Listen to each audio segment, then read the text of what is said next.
ابھی آپ نے غیبت کے حوالے سے جس آیت کریمہ کی میں نے تلاوت کیا کہ اپنے آپ کو غیبت سے بچاؤ، خود میرے نبی کریم صلی اللہ علیہ وسلم نے ارشاد فرمایا۔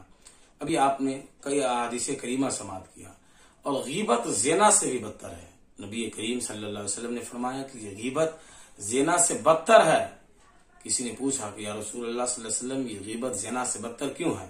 تو نبی کریم صلی اللہ علیہ وسلم نے فرمایا غیبت زنا سے بدتر اس لیے ہے کہ جب انسان زنا کرتا ہے، توبہ کرتا ہے، زنا کرنے کے بعد رب کی بارگاہ میں روتا ہے، گڑ گڑاتا ہے، تو اللہ تعالیٰ اس کے گناہوں کو معاف کر دیتا ہے۔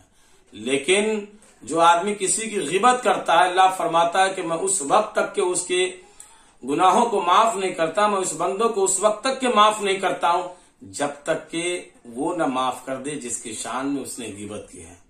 تو ہمیں چاہیے کہ ہم غیبت سے اجتناب کریں، ہم غیبت سے پرہیز کریں، اس لیے کہ غیبت ہم نے جس کی کی ہے ہم اسے معافی تلافی کر لیں، اور اللہ تبارک و تعالیٰ کے کرم سے ہم فیضیاب ہو جائیں، اور اللہ ہمارے گناہوں کو معاف کر دے۔